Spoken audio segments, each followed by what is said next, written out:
Imagine controlling a computer with your mind just like in the movies.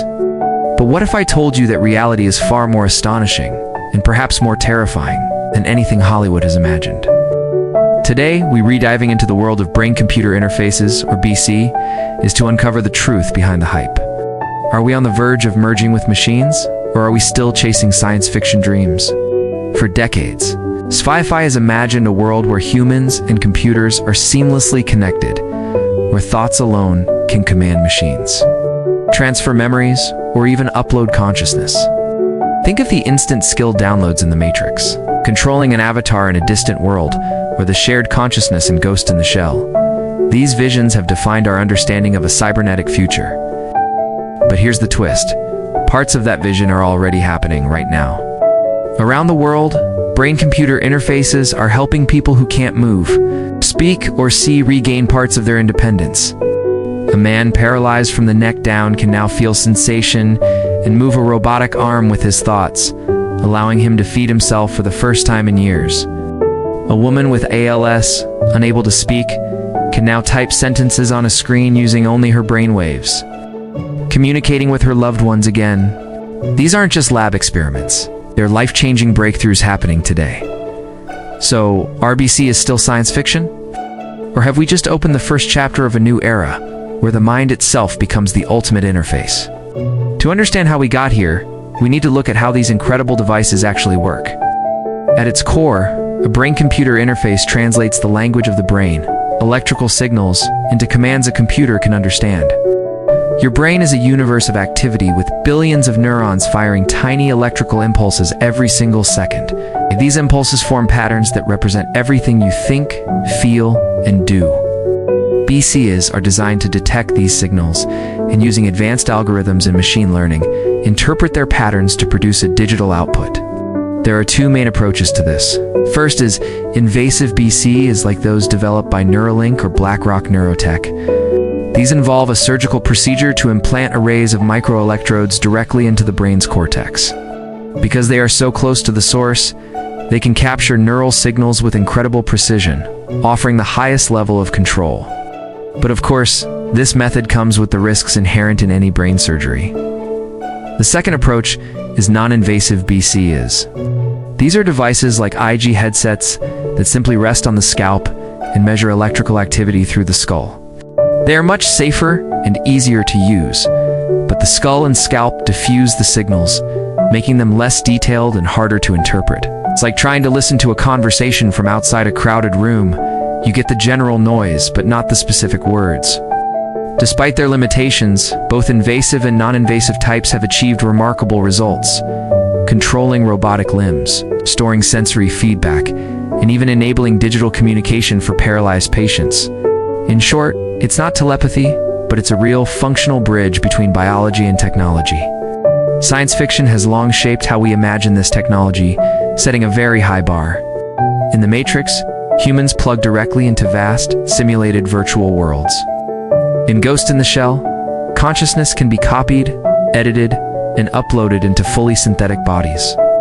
And in the world of Cyberpunk 2077, neural implants are as common as smartphones, enhancing memory, vision, and even personality. But how close are we to that reality? The truth is, Hollywood often exaggerates for dramatic effect, but it's not entirely wrong. It often gets the direction of the technology right, just not the timeline. Researchers can already stimulate parts of the brain to restore a basic form of sight or hearing for those who have lost it. Experiments with memory reconstruction, where brain activity is used to recreate images a person has seen, are underway and showing promising, if blurry, results. And as we've seen, direct neural control over machines is a proven concept. What's still far, far away are the more fantastic elements: the instant knowledge uploads, the flawless mind reading, or the transfer of a person's entire consciousness. Those concepts remain philosophical frontiers, not scientific ones, at least for now. Yet every new breakthrough, every successful trial, brings us one step closer to a world where imagination and reality start to blur. With every revolutionary technology comes an ethical storm, and with BCs, that storm is brewing right over our own minds. If a device can read your thoughts, even your intentions, who controls that data? Your employer? Your government? Advertisers? Could someone hack your brain, manipulating your perceptions or stealing your most private thoughts? And what happens when cognitive enhancement, the ability to think faster, remember more, or learn instantly, becomes a product available only to the rich? Will it create a new biological form of inequality?